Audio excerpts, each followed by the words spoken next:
All right, Monte, I just opened up the room here. Yeah. Well, like I said, I'll give it a minute, and then I'm going to put a quick tweet out here. Let the last bit of our followers there let know what's going on.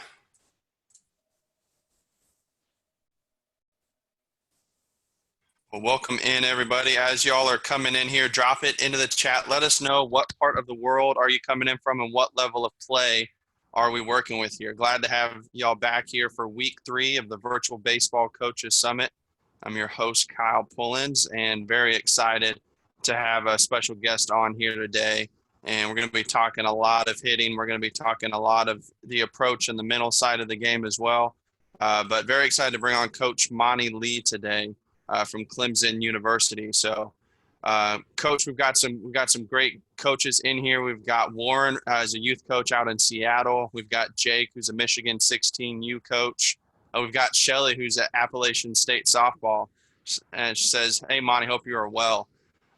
Looks like we've got a great crowd coming in here. So this is going to be a great conversation, everybody. Great topic. Be sure to drop your questions into the chat as we go.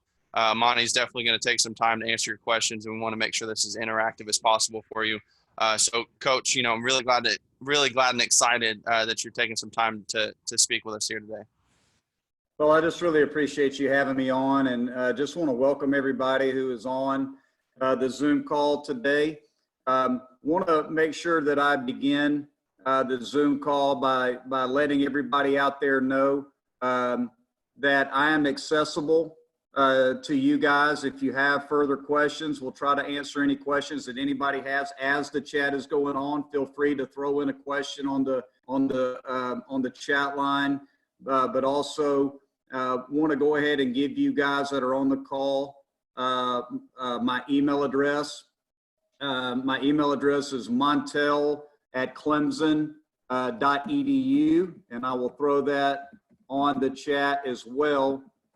So if anybody at any point just has a question, and it doesn't have to be about hitting. I know I'm going to discuss hitting today, but it can be about any phases of the game from an instruction standpoint. I just want to make sure everybody knows on the call that I can't discuss anything recruiting related, but anything that's instructional, coaching philosophies, things of that nature, be more than happy to answer questions as we're going along today. And I know we have a Q&A at the end. So my talk today is going to be on approaches to hitting. So I would like, the very first thing that I'm going to do, and I'm not the best at this, but I'm going to throw up the first document, and this is our baseball offensive philosophy playbook that we've put together. And I'm just going to kind of go through this document first, and because it really goes over and focuses on what we value in our program on offense. And then as we go through this, I'll discuss each item and how we teach these. So our goal when our guys come in, and every one of our players gets this, is to develop an aggressive, competitive approach that focuses on strike zone discipline. And I'm going to tell you guys how we teach strike zone discipline. Driving the baseball, I believe it's very important that the development of strength and power in the swing is imperative regardless of what age group you teach. And we focus on quality at bat. So we focus a ton of our time on strike zone discipline, swinging the bat with the intent to do damage, and what a quality at bat really is. So those are the three things that we focus on a lot with our guys. This approach will maximize OPS and runs scored. Our philosophy is maximizing run production. As a hitter, this means focusing on having quality at bats that lead to scoring runs. And, for all you coaches who are out there who are listening to this, that's what offense is all about. It's all about scoring runs. We define quality at bats as follows, and you can read those the different ways that we focus on quality at bats.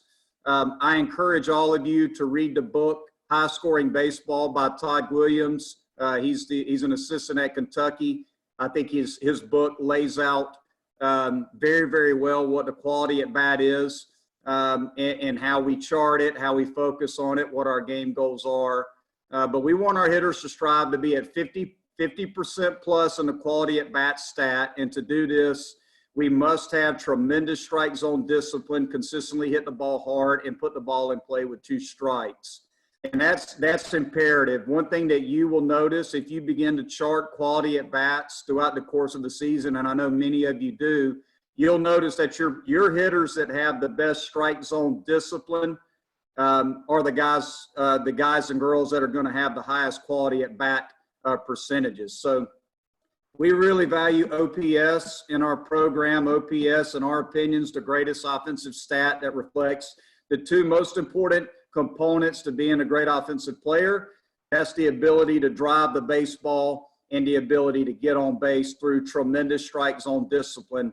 And again, with this talk being about approach, we're going to spend a lot of time talking about strike zone discipline. Sorry about that. Most important factor in driving OPS up is count leverage. So we talk a lot about high leverage counts, and I'm going to skim through some of this simply because of our time. So if there's any questions at the end, we will come back and revisit some of this. But my talk's going to be based on no strike, 1 strike, and 2 strike hitting. So the first thing that I want to share with you guys is our no strike approach. And our no strike approach, this is from a right-handed hitter's viewpoint. This is what we call our damage approach. Okay, so with no strikes on us, we are looking to do damage. So our field of play, if you look at the field of play here, it's in red. For a right-handed hitter, our field of play is pretty much going to be center field to the pull side of the field. Okay, the black areas that you see, bad contact in our book. Anytime a right-handed hitter in a no strike count pulls a ground ball, a pull side top spin ground ball, or an opposite field fly ball with no strikes, in our opinion, is a bad approach. So we're looking to drive the baseball through the middle of the field to the pull side of the field. The first question that we ask ourselves in our no strike approach is how many pitches can we cover? In a no strike count, we believe that elite hitters can cover 3 to 4 baseballs out of the 7. So everything from a timing perspective goes off the fastball. And it's critical that we commit to being on time to the pitcher's best fastball and look for it in a zone, which is 4 baseballs where we can do damage. One of the things, if you look at our plate over here, what we do, and you can see here, is we measure a ball and a half off of a plate, and we put a piece of tape 1 ball and a half width on the, and what we call that is our inner red line. We measure a ball and a half off the outside corner. That's our outer red line. And I got this from Link Jarrett at Notre Dame, and it's helped our guys tremendously with shrinking the strike zone down to the part of the plate where we can do the most damage, which is 11 inches. So we're always trying to cover 11 inches in our no strike and our 1 strike approach. And we'll go into our 1 strike approach here in a minute, okay? So if we could ask the pitcher to put the ball on a tee, where do we really want the baseball? This is our no strike approach. This is our damage zone.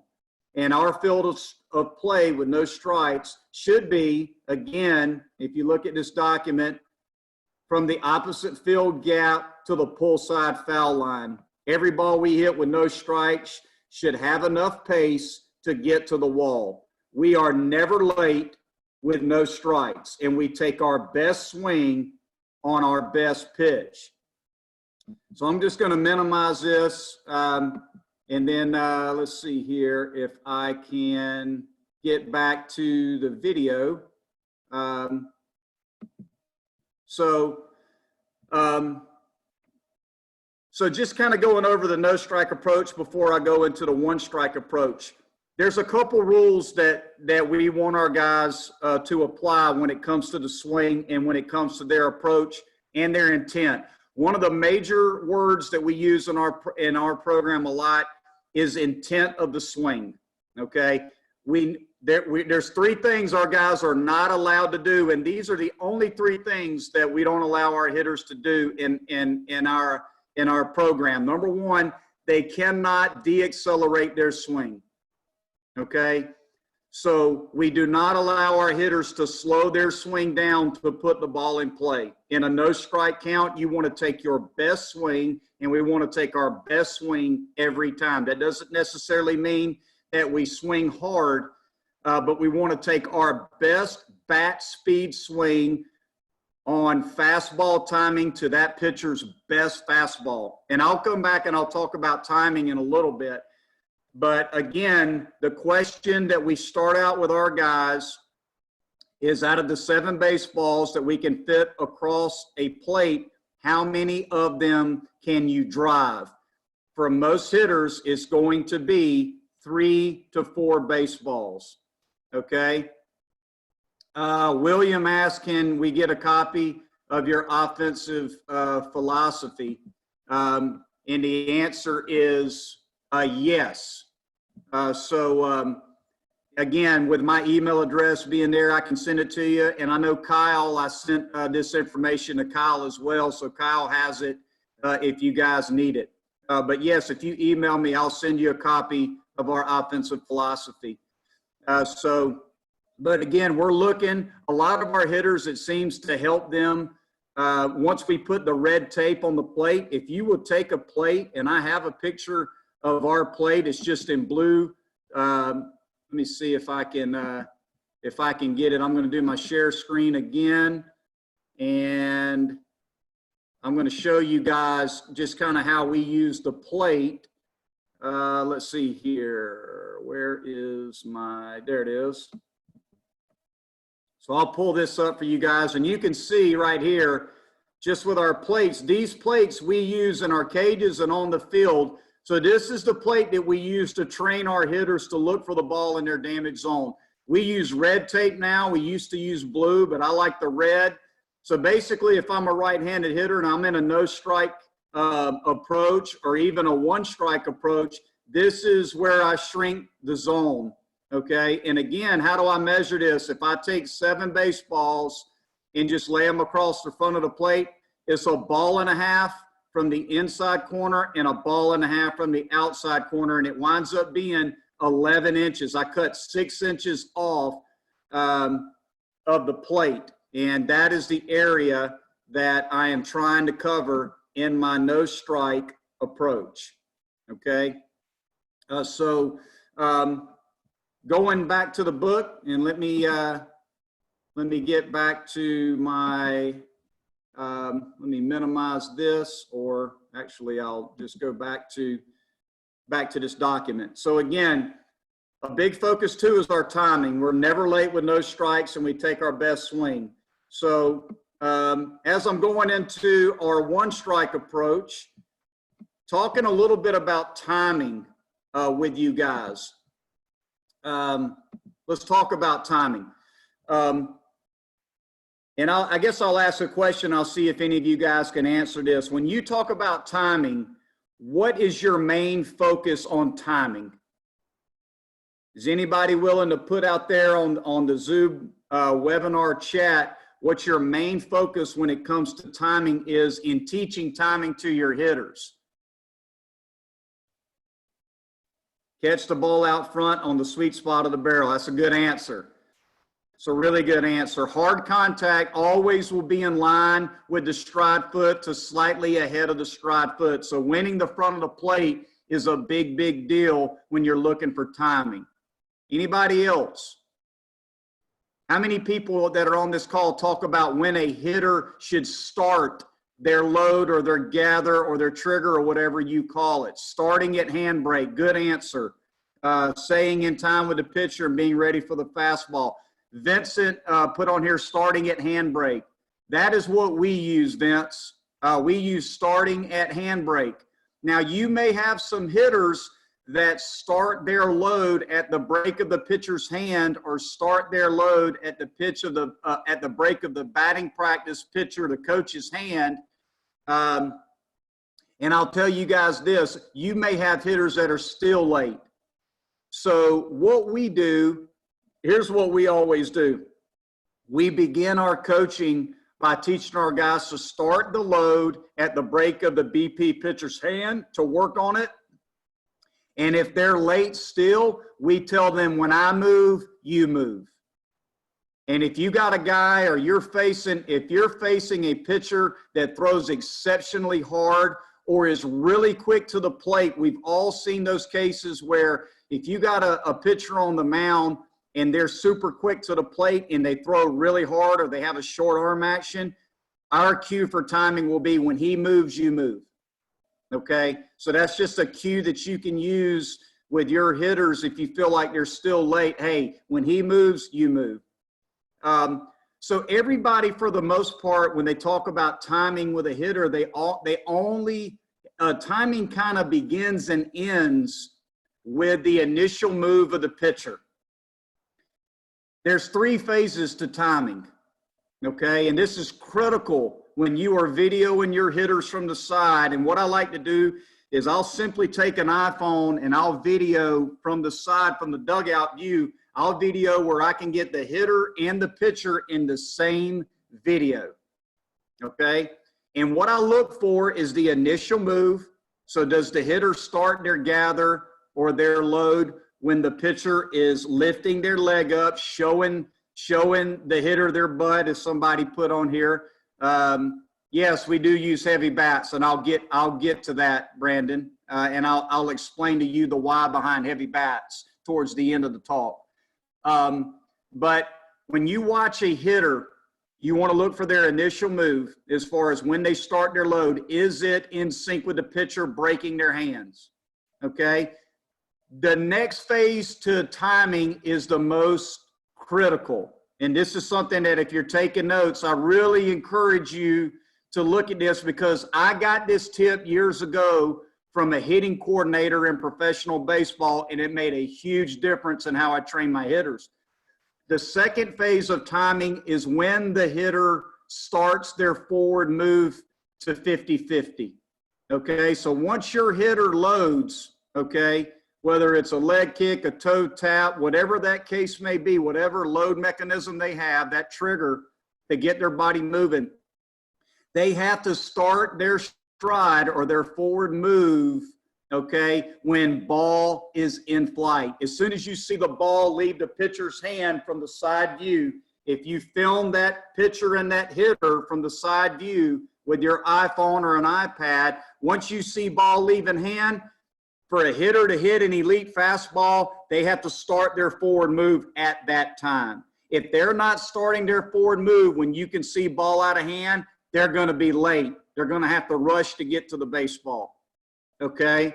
So to hit elite fastballs, your forward move at ball release is critical, okay? The third phase of timing is the rotation of the swing.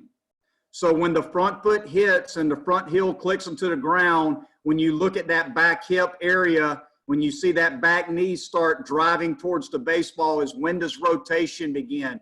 Rotation has to begin when the ball, bare minimum, is about 10 feet out in front of home plate. So I would encourage all of you guys to apply this. And again, I know we have various levels of coaches on this call, but look at timing in 3 phases: the initial move, which should be at the break of the pitcher's hand, the forward move, which should be at the release of the ball, and rotation, which should be bare minimum when the ball's about 10 feet out in front of the hitter. I look for where the grass meets the dirt in the circle in front of the plate. Rotation's got to begin by that point if you're going to get to a good fastball, okay? So getting back to approach, I'm going to go back to screen share, but I just wanted to make sure that I threw in some time to discuss timing with you guys. So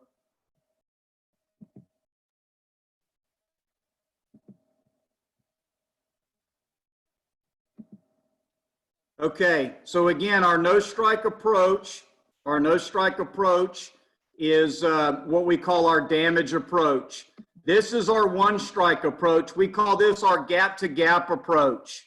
Okay, And again, you can see the red on your screen there is just the middle of the field, left center to right center. Again, the black hole, the dreaded black hole, is the pull side of the field on the ground, or a lazy fly ball to the opposite field. Those are two things that we really want to stay away from. And if we see a hitter, if you see a hitter or you have a hitter who hits a lot of ground balls to the pull side, they're rushing to get the head of the bat to the ball. And if you see, again, a lot of lazy fly balls, they're rushing to get to the ball and they're late. So again, with our gap-to-gap approach, we're just trying to drive the ball back through the pitcher.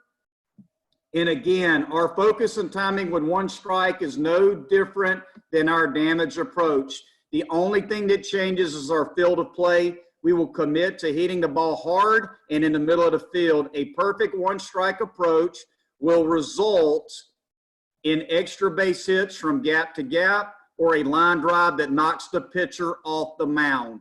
We're covering 4 baseballs. Here's the 4 balls that we're covering. Again, 3 balls in the middle and a half a ball. And a half a ball, again, our red tape plate, which we can work on every day in the cages and on the field. Okay? And we're, again, giving the pitcher the inside and the outside corner. Here is a big tip for you guys. Some hitters will use the one strike or gap-to-gap approach with no strikes as well. And this is also advantageous to use this approach with runners in scoring position. Okay? So again, our gap-to-gap approach, if you feel like if you're teaching a hitter a damage approach, a no-strike approach, where you're trying to get them to drive the baseball, if you feel like your hitters are over-swinging or pulling off the baseball in a no-strike approach, like if you're working on a damage approach in practice, a lot of times at that point, I'll just implement, hey, you're just going to use a gap-to-gap approach, with no strikes and one strike, where we're just trying to hit the ball hard, again, back through the middle. Okay?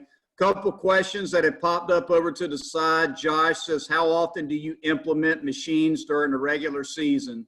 Josh, we hit off machines every day. So we're constantly training our hitters at 55 feet at game velocity with game complexity. So we set up our cages. We have 2 cages with machines at 55 feet. And we use them daily, even during the season. Our hitting on the field on game day and a majority of the time is coach pitch BP. And I'm going to go over those parameters with you guys at the end, and I think you'll really like it. Yeah, I put it earlier, Jeremy. I'll put my email address again on here. There you go. There's my email address. So if anybody has any questions, shoot me an email. But yeah, we hit off machines daily. And so going back again, we went over our no strike and our one strike approach. Our no strike approach is our damage approach. Our field of play is from the middle of the field to the pull side foul line. Okay. And we are looking to win the front of the plate and hit the ball hard. Okay, our one strike approach, we call our gap-to-gap approach. Our field of play is left center to right center, and we're trying to hit the ball hard back through the pitcher. On both of those approaches, we're covering 4 baseballs or 11 inches over the middle of the plate. We give the pitcher the corners, okay? And again, from a timing perspective, our initial move is going to begin when the pitcher breaks his hands. Our forward move is going to be at the release of the ball. And our rotation begins when the ball's roughly 10 feet out in front of us. And you can film this with slow motion on your iPhone and do this with your hitters daily in games, and you can really start to see which hitters are applying proper timing in all 3 phases. Okay? So going back to our approach, I'm going to go back to screen share. And we're going to go into our two-strike approach. This is where things really change for us, guys, okay? So our two-strike approach. If you look here, our field of play now is second base over. This is good. Again, pull side, if we're running out of bat in two strikes, that's not good. All we do with our throw down plate, okay, and I'm going to show you guys this plate. Hold on just a second. I'm going to minimize this and show you, okay. I don't know why my screen sharing. Hold on, sorry guys. Okay, so this again is our no strike and our one strike plate. This is a throwdown plate. I'm going to show you guys how we do our two strike approach. I'm going to show it to you. Just give me 1 second and let me get the right slide up.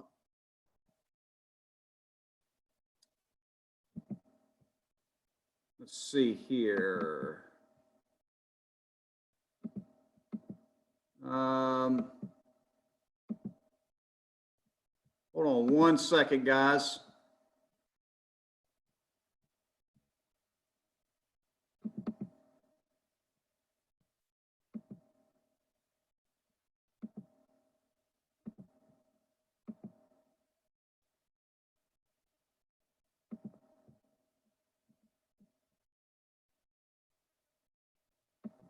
Okay, sorry about that.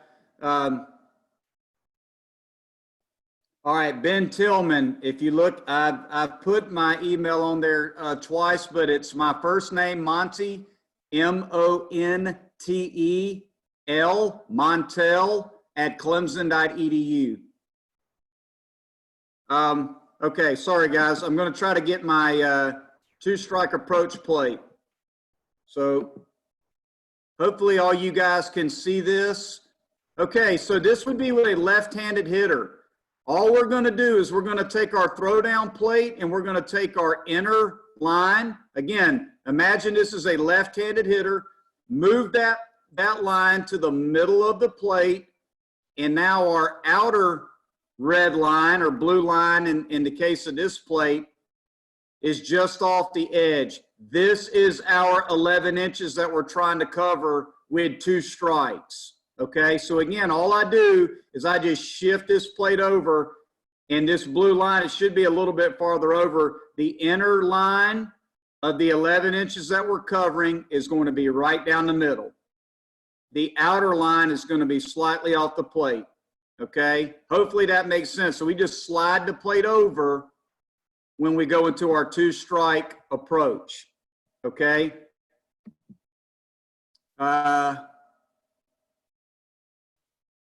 In the charts, what about the areas that aren't labeled? I'm not quite sure what you're asking me. So going back to the screen share, this is our two-strike approach again. As far as the areas that are not labeled, this is where we're focusing externally, guys. Okay, so like our external focus, our external cue, the red is our target. Okay, so this is where we're looking to hit the baseball.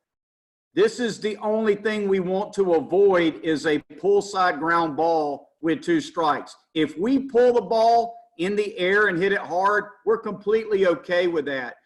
But in all of these are just our external cues. These are our external targets to try to hit the baseball with no strikes,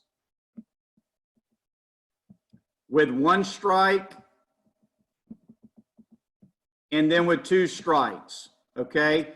So the areas that are not highlighted, that would be the pull side. If a hitter's in a two-strike count and they hit a line drive to the pull side, that's completely okay. I hope that answers the question. So going over our two-strike approach, 50% of our at-bats will reach two strikes. So we will use a no-stride approach. And I'm going to come back to this and talk about this in just a second. But this is where competitors separate themselves. We will have no fear of hitting with two strikes.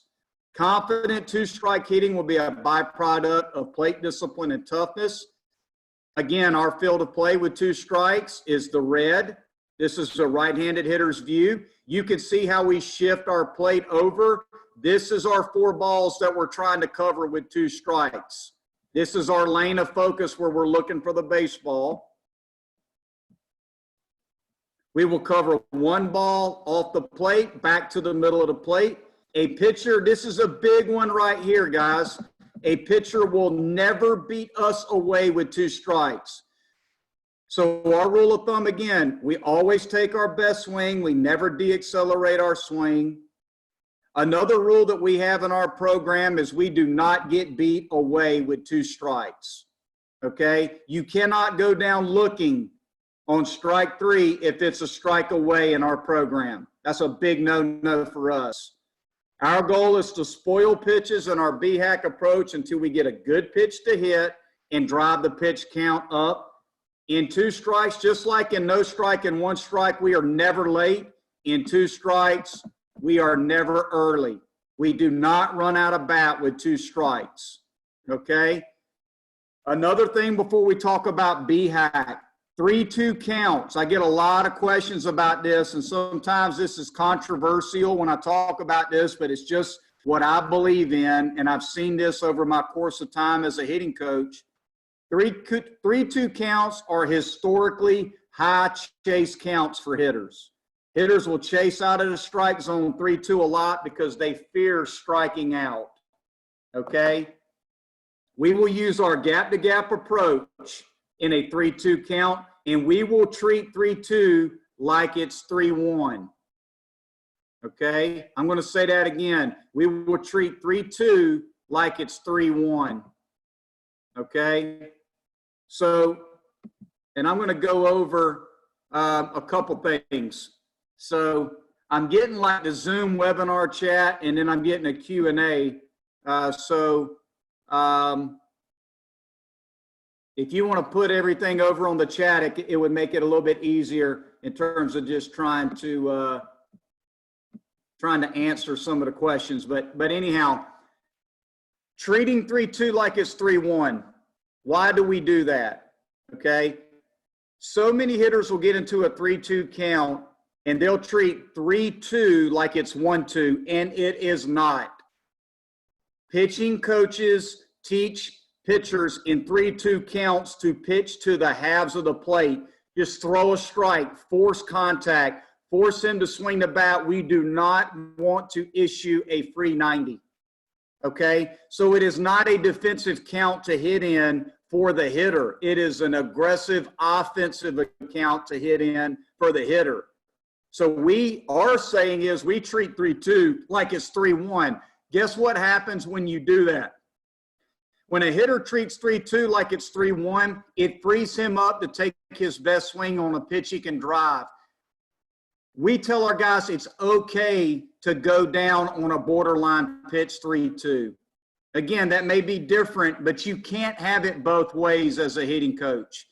You can't teach your guys to treat 3-2 like it's 0-2 or 1-2 and have a defensive mindset. You're going to have a lot of weak contact in 3-2 counts if you do that. We want to treat 3-2 like it's 3-1. I want to shrink the zone, get a pitch to hit, and it's either a ball or a barrel.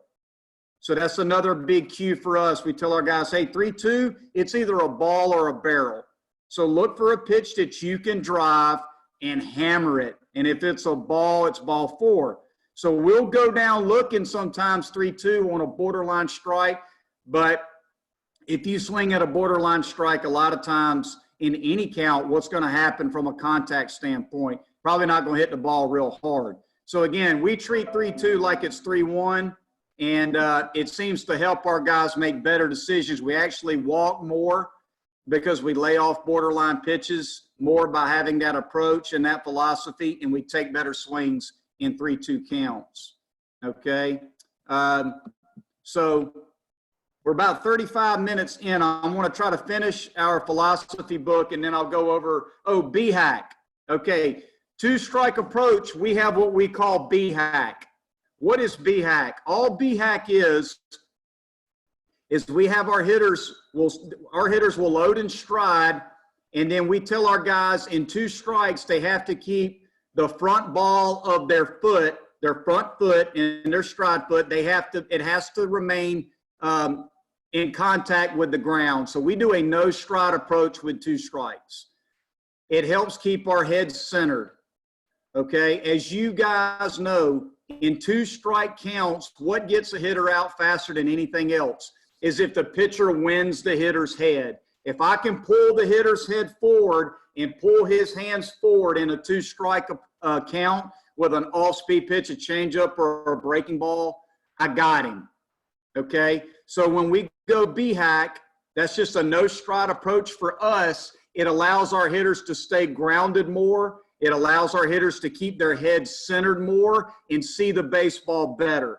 It's more of a handsy swing, but it keeps the head centered where we can see the baseball a little bit deeper in our 2 strike approach. We use B-hack a lot too, guys, in situational hitting. So if I got a runner at third with 1 out, a lot of times we'll tell the hitter, just go to B-hack and hit a hard ground ball in the middle of the field and get the runner in. Or if we have a runner at second, nobody out, and we got to advance that runner, anytime we want to be more contact oriented, we just go straight to B-hack. I'll yell out of the dugout, hey, go to B-hack. And the hitter automatically knows, even in no strike count, he may go straight to B-hack and go to a no stride where he can get the job done. Because that's what situational hitting is. It's all about getting the job done. So our hitters will apply B-hack, a no stride swing, which is our 2 strike approach.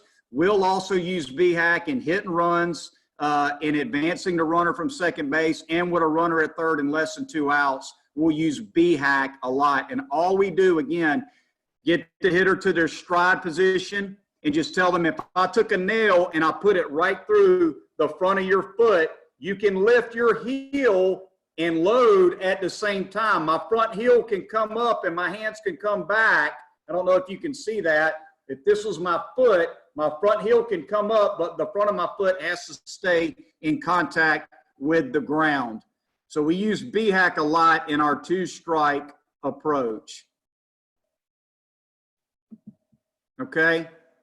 Couple questions here. Are you guys sitting on pitches every pitch, and especially in 2 strike counts, defending weakness, sitting off speed? That's a great question. I think it really depends, Brian. I think it really depends on what the pitcher's doing to you, right? In our scouting reports, one of the things that we do with our scouting reports is we put a go zone and a no zone based on the pitcher's strengths and weaknesses. So if we have a pitcher that has a plus breaking ball, but doesn't necessarily throw it for strikes, then we would show our hitters his no zone, which would be down and away, right? If he's got a hammer of a breaking ball and we know we're going to have a hard time hitting it, we'll just eliminate it. But if he throws that pitch for strikes and we know he's going to go to it in 2 strike hitting and he throws it a lot, say 60% or more in 2 strike counts, we'll sit off speed. So I think a lot of times it depends on the pitcher in terms of whether we sit off speed or not, or if we just go fastball and adjust. Couple other questions. Are you a believer in choking up slightly with 2 strikes? Chad, here's my rule of thumb on choking up. I think it's individual, but if you're going to choke up, you must move up. I'm a bigger believer, Chad, in moving up on the plate with 2 strikes than I am choking up on the bat. Some guys, when they choke up on the bat, they're not comfortable swinging the bat from a choke position. A lot of guys are. I think choking up is more of a personal preference. More of an absolute for me in a 2 strike count is to get up on top of the dish. I'm a firm believer that getting up on top of the dish and even moving up a little closer to the pitcher to take away the break of the breaking ball, in my opinion, is very important.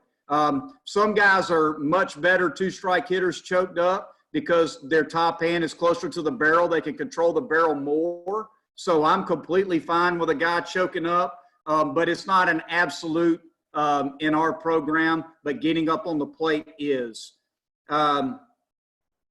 Let's see, how do you train for eye level changes?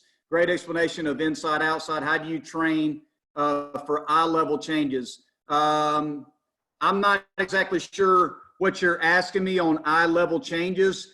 Here's what I will tell you guys also in 2 strikes. In 2 strike counts, when hitters swing and miss, where do they typically swing and miss? Your chase zone for a hitter is almost always down and out of the strike zone. Yes, a lot of pitchers in this day and age, because of spin rate data, are trying to elevate the fastball more.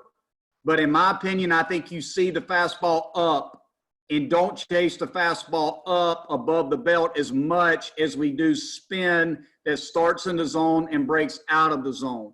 That's my opinion.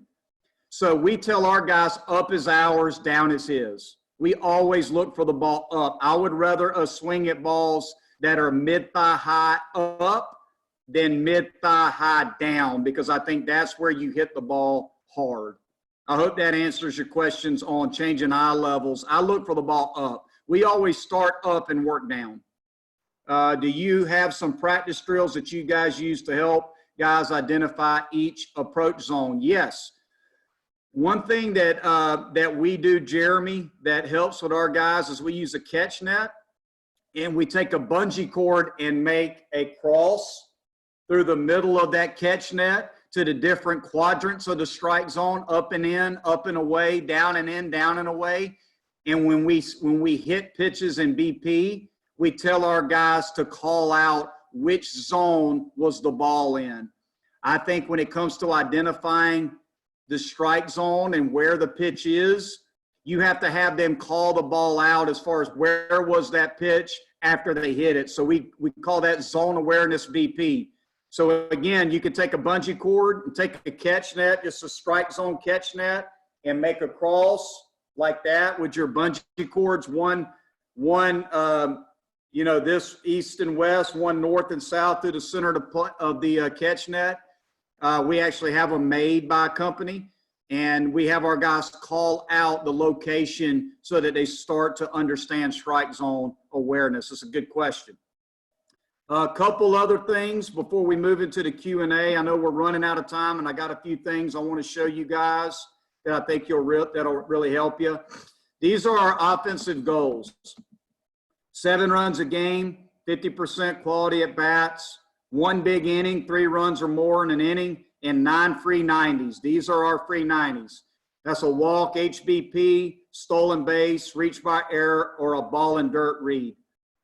Anytime, guys, just so you know, anytime we hit one of these offensive goals in a game, in my 5 years at Clemson, we've won 88% of the time or greater. These are some of our secondary offensive goals. Leadoff man on, 6 out of 9, 20 pitches seen per inning. Walk and HBP is greater than strikeouts for the game. 5 quality at bats in an inning. That's a huge indicator in putting together a big inning. If you want to have 50% quality at bats, your goal is to have 2/3 of your at bats being no strike or 1 strike count, and only 1/3 of your at bats being 2 strike counts. That's a very lofty goal, but you want to preach aggressiveness early in the count.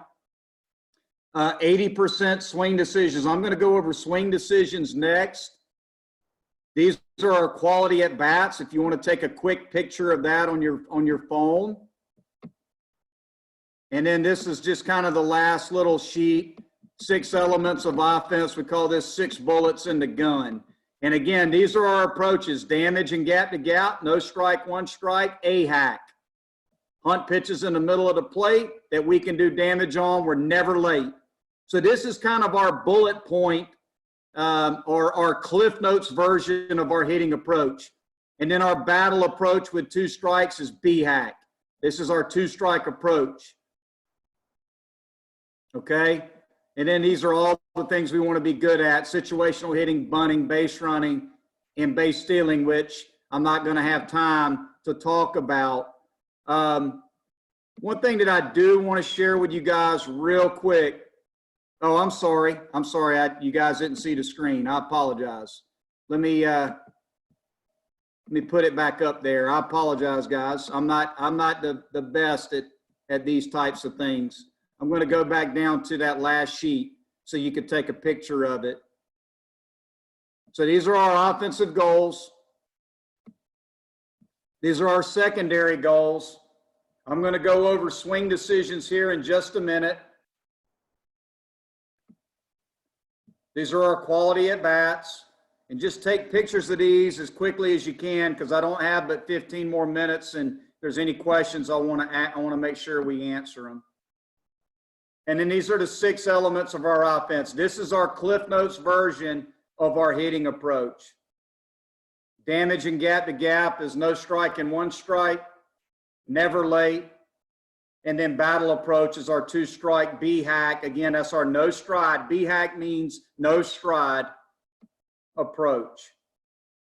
And I'll scroll down. These are just some other items. I'm just not going to have enough time to go over it, but I am going to go over swing decisions. Okay. So real quick,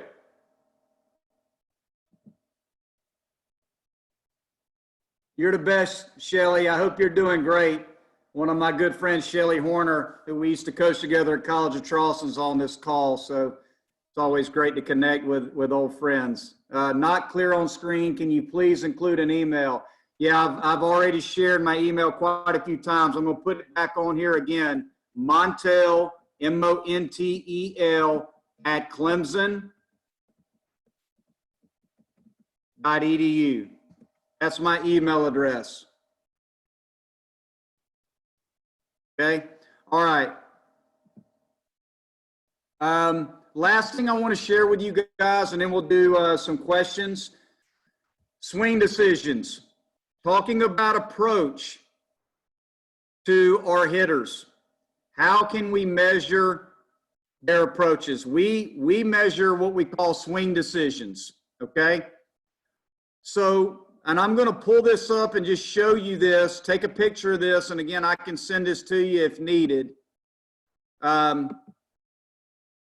Every inter squad and every game, this is the chart that I use. And again, you're going to have to take a picture of it. It's real easy to make this. And all I do, guys, these are just game notes. This is just where I put game notes about us. I write our lineup here. I chart the results of their at-bats here, and I get their quality at-bat percentage. All I do, if a hitter has a quality at-bat, I just put a plus mark in the top right corner of the at-bat, and then I circle it if it's a free 90. And then I calculate their quality at-bats, okay? And then at the bottom, I just put how many runs we scored, how many free 90s we had, walk, HBP, stolen base, reach by error, and then our quality at bat percentage for that game. But I want to talk about swing decisions. Let's say that my leadoff hitter saw 20 pitches in a game, okay? And I mark every time they swing at a strike, I just put a dot. If they take a strike, I put a dot. If they swing at a ball, I put a dot. If they take a ball, I put a dot. Your good decisions out of these 4 categories on those total pitches. So let's say he sees 20 pitches and he's got 5 strikes swung at. He's got 5 strikes taken, 5 balls swung at, 5 balls taken.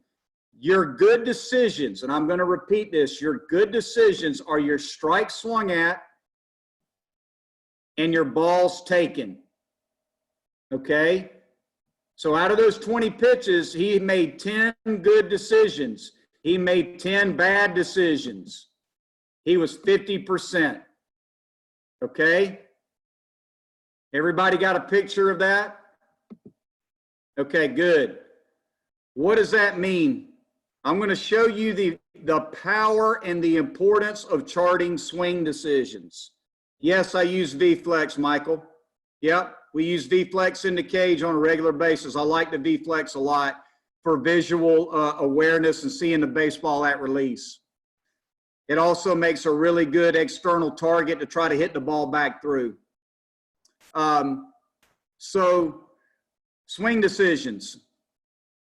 They did a study in the big leagues. You can look this up. If you took your phone out right now and you Googled most disciplined hitters in the major leagues, there's an article written where they charted swing decisions from big leaguers for about 20 years. It's a great article. And what they found was that the best major league seasons in the last 20 years, the best hitters made the right decision in terms of swing decisions, strikes swung at, balls taken about 80% of the time. So you think about that. An elite major league hitter is about 80% in their swing decisions based on the total number of pitches they see in a game. Yeah, it's an awesome, awesome article. That link right there in this chat is where I got this from. So I appreciate you putting that putting that link up here. But I started charting swing decisions after I read that article. Okay, again, strikes swung at, strikes taken, ball swung at, balls taken, and started shooting. Our goal is to be at 80% per game per hitter. And it is amazing. Our best hitters, our most disciplined hitters have the highest percentage of good swing decisions. And I'm going to share something with you guys that may blow your mind. It certainly blew my mind after charting it. 2 falls ago, when I started charting swing decisions, we had 17 hitters in our program. And those 17 hitters got 50 at-bats apiece, okay? So if you do the math, that's 850 at-bats roughly for the fall total. How many hits, base hits, do you think out of 850 plate appearances, how many hits do you think came off of balls swung at? Anybody got a guess? I'd love to see somebody on this chat throw up a guess. How many hits, 850 plate appearances on balls? I love the answers.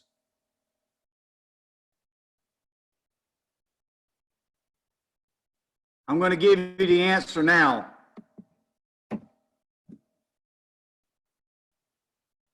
4 hits out of 850 plate appearances. 4 hits came on balls for the whole fall. So when we're wrapping up this talk about strike zone discipline, understanding your 11 inches that you can cover in the plate, understanding timing, understanding how to shrink the strike zone down. That's a good question, Frank. I'm not sure how many of those 4 were hard hit, but I know we had 4 hits on the fall on balls. So do you chart on your own? No, I do it myself. I actually sit there and do it myself throughout the whole course of the game. So, but when you start preaching strike zone discipline to your hitters, I think that stands out probably more than anything else, is that if you don't have strike zone discipline, you don't have much of anything. And the greatest indicator, guys, the greatest indicator of strike zone discipline for our hitters has been the guys that lack strike zone discipline, that strike out the most. Guess what they do? Some people would think it's that they take the most strikes. It's not. Taking the strikes is not the biggest issue when it comes to strikeout numbers. It's swinging at balls. Your hitters that are overly aggressive outside of the strike zone are the ones that strike out the most. It's not the guys that take the most strikes. And I thought it would be the other way, that taking too many strikes would lead to the most strikeouts. It's not that. It's the guys that swing out of the strike zone the most are the ones that strike out the most, have your lowest on-base percentage, and ultimately don't score very many runs. So with those hitters, because this may be a question for some of you, have you ever had players watch video and chart their swing decisions? Yes, we have, Jeremy. We actually, 2 guys, one thing we do, we have a quality at bat book that we give our hitters where they can chart their at bats. and we partner the hitters up. We actually do this in the season too. Like while our games are going on, our guys have their own book. And what we do is we'll put hitters 1 and 6 together to chart. So hitter number 6 in the lineup will chart the leadoff hitters at bat as far as what pitch he saw in each count and what the result was. We'll do 1 and 6, 2 and 7, 3 and 8, and 4 and 9. We partner those guys up and have them chart their at bats together. So, so I'm telling you guys, you've got to measure, you've got to look at their swing decisions. And what I was getting to, if you have hitters that swing at balls, that you notice if you start charting this information, the guys that swing at the most balls, one of the things that we've done with those guys is we know they're going to strike out, right? Like if you got a hitter that chases out of the strike zone and swings and misses a lot, they're always going to swing and miss. They're going to chase.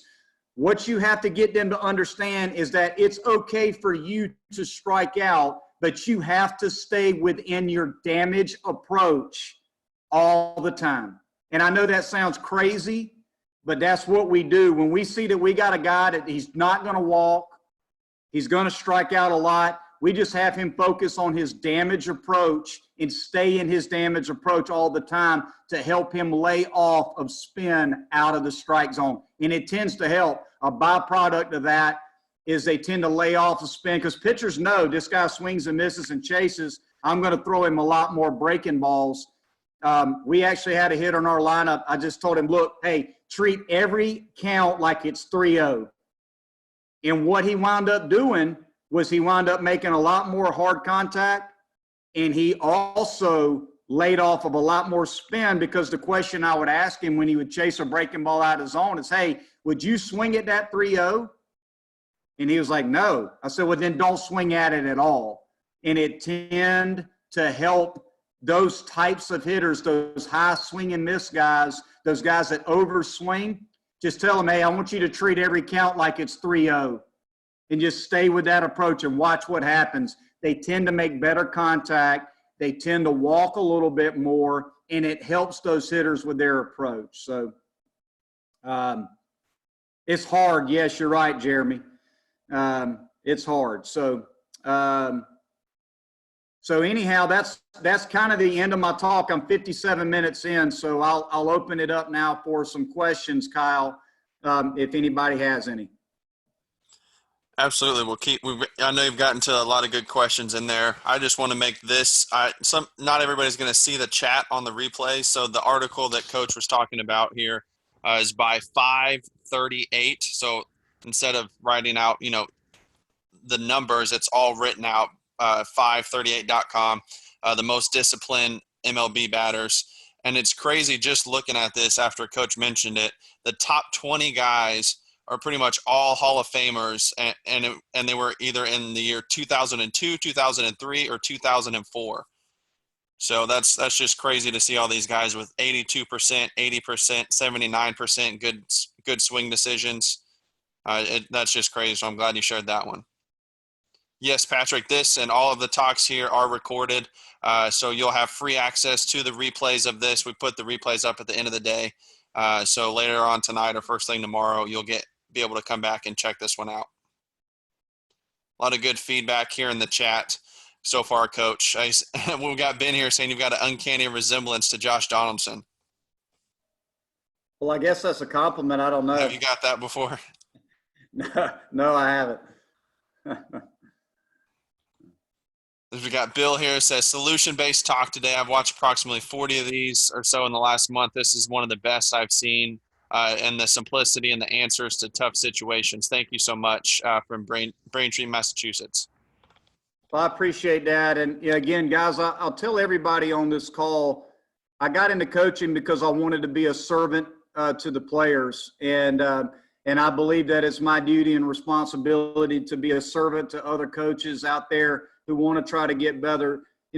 Everything that I've learned over my course of time as a coach, I've learned from somebody else. It's been because I've listened and I've watched and I've had a growth mindset, and I continue to learn more and more every day. I'm only here I'm on here today just to try to help you guys. And, you know, again, if I can be of assistance to you, feel free again to reach out to me. You know, I know there were a couple questions on here.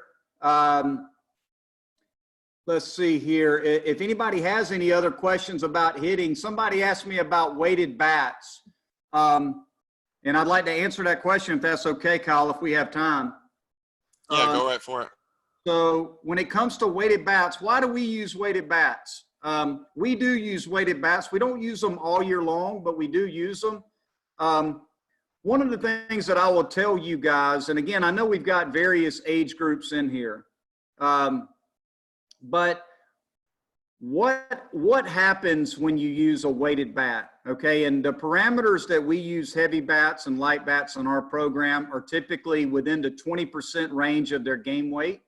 So if a hitter uses, say, a 30-ounce bat, the heaviest we would go is like 36. Now, we do use a 40-40 some with our hitters. There's a company called Big Time Bats for you high school guys who are out there, who are coaching some older hitters who have some physical strength. If you look up Big Time Bats, they make a good wood bat that's long and heavy. It's a 40-40. They also make a 38-38 and a 36-36. I know there's a lot of companies out there. You can also take a roll of athletic tape and just tape the end of the bat, and that works just fine too. We do that as well if they want to hit with aluminum. But just making the bat heavier, what it does is it challenges your central nervous system to learn a new pathway. So anytime, like it's kind of like riding a bike. Like when you're a little kid, if you put a kid on a bike when they're little and they have training wheels, you know, what happens when you take those training wheels off? A lot of times it's kind of an awkward process for them until their body organizes itself to be able to ride the bike. But once their central nervous system learns that pathway of how to ride a bike, guess what happens? They're going to be able to ride a bike for the rest of their life. It's the same way when you swing a heavy bat. Your body has to organize itself to move the bat efficiently. So it really will clean up swing mechanics. So like if you want to use a heavy bat, use a heavy bat because it will clean up a swing faster than trying to give them a bunch of internal cues on, you know, get your hands back to here, load into your scap, load into your rear hip, swing from here, do all this, that, and the other. We use heavy bats simply because it cleans up some bat paths. It also helps with acceleration of the bat and most importantly, engaging the body to rotate efficiently. So that's why we use weighted bats. We'll also use light bats to work on barrel precision and accuracy. So some of those guys that swing and miss some, a lot of times we'll put a light bat in their hands, an underload, and have them hit with an underload because it really challenges that hitter to keep his hands back and stay in a good position to hit and be more accurate with their barrel. So on that note, Monte, is there anything, I know you said like taping towards the handle there. Do you do the end-loaded, you know, in the middle? Do you switch up the weight distribution there? It's a great question because we get that asked a lot. Do you end load or hand load the bat? I've also seen it done with like a hitting donut, putting a donut in the middle of the bat. I've done mostly end loaded, but I'll be honest with you guys, I actually like hand loaded. We've started to work more at loading up the hand end of the bat. And we've used some bat sensor data to look at some of those things to see what produces better swing results in terms of bat speed, attack angle, distance in the zone, things of that nature. The one thing that we tend to find is that if you do more hand-loaded swings, it tends to create a better bat path. The only issue I have sometimes with end-loaded bats or really loading up tape on the end of the bat is sometimes hitters become too shoulder-oriented in their rotation and their load. You'll see guys load inwardly almost too much, and they come off the baseball a little bit. I think the key is just variety. It's just continuously challenging the hitter to adjust his body and his central nervous system to new pathways. Again, just trying to create as many solutions for the hitter as you can. one of the questions, heavy bats seem to be good for pushy, handsy hitters. Yes, absolutely. The reason, Vincent, that they're really good for pushy, handsy swings, as soon as you put that heavy bat in a hitter's hands, they have to use their body to rotate the bat into the zone. And did you find any negative impact of heavy bat? Shoulders taking over? Yes. That's the biggest. And you're going to find that hitters will become more shoulder oriented with their swings if you use heavy bats a lot. Again, use the variety. Use an overload, underload training program where hitters are going from a heavy bat to a lighter bat to their regular bat, where they're using those bat implements evenly, and you'll see the best results. Got one in here from Adam. Not sure if you can answer this one or not, Coach. He says, are you optimistic that your players will be able to play summer ball in the leagues that are open this year? That's a good question. I would say it's more likely that most of our guys will not be able to play simply because of the restrictions that are going on across the country. Some of our guys are looking into potentially playing in some local leagues and things of that nature. But I don't think most of our guys, there's still some leagues that are hopeful that they're going to be able to play possibly in July. But overall, it doesn't look good. Yeah, it's tough. Last one I'm seeing in here from Patrick is, what's more important to you, bat speed or launch angle? That's a great question, Patrick. Here's what I'll tell you on bat speed and launch angle. Okay. We've measured exit velocity for 4 years in our program. We had a hitter in our program that was fifth in our team in exit velocity training. At the end of the year, like when we did heavy bat, overload, underload programs and tested our guys, we had a hitter in our program that finished fifth in average exit velocity. That player was Seth Beer. So he was a first round pick. He's going to be in the big leagues this year. So bat speed is important. Yes. Exit velocity, the ability to impact the ball is important. Yes. If a hitter hits the ball 95 miles an hour or better, they have a 62% chance of getting a hit. Okay. If you hit a ball 10 to 15 degrees, you have an 83% chance of getting a hit. We also had a hitter that finished second to last in average exit velocity, who is now playing for the Pittsburgh Pirates because he hit more balls 10 to 15 degrees than anybody. So to answer your question, we train a lot. We put up tape, yellow tape lines, rope lines in the back of our cages at 10 degrees. And we train off that a lot. Our biggest external cue, guys, I'm going to share this with you. We try to hammer the ball through the top bar of the L screen. The top bar of the L screen is right at 10 degrees. If you hit a lot of line drives at the top bar or just over the top bar of the L screen at 10 to 15 degrees, you're going to get a ton of hits. So as far as launch angle goes, we look for that sweet spot of 10 to 15 degree line drives. You're going to get a hit 83% of the time, regardless of your bat speed. Awesome stuff there, Coach. Thank you so much for coming on. Ton of great feedback here. I know everybody loved this. Like I said, we will get the replays up here later tonight, so come back with your notepad and dive a little bit deeper into this talk here from Coach Montee Lee today. And Coach, thank you for coming on and sharing your knowledge. Hey, thanks for having me on. Good luck to everybody. Stay safe. And again, if you have any questions, feel free to shoot me an email, and just appreciate you having me on, Kyle. Absolutely. Well, thanks again, Monte, and thank you to all the coaches that stuck with us here today. I know you guys got a lot out of this. So, Coach is very generous here. Be sure to reach out to him with any of the questions that you have, or you can reach out to us on Twitter as well at Baseball Clinics. We'll keep you up to date with everything that's going on here at the Summit. We're going to pop right on over to Mr. Ben Brewster of Tread Athletics. Got a great Q&A style session up here on talking pitching development and throwing harder, getting more velo, keeping guys healthy, the strength conditioning piece, all of that we're going to be talking about with one of the best in the game right now. So pop on over to that one and we will see you over there.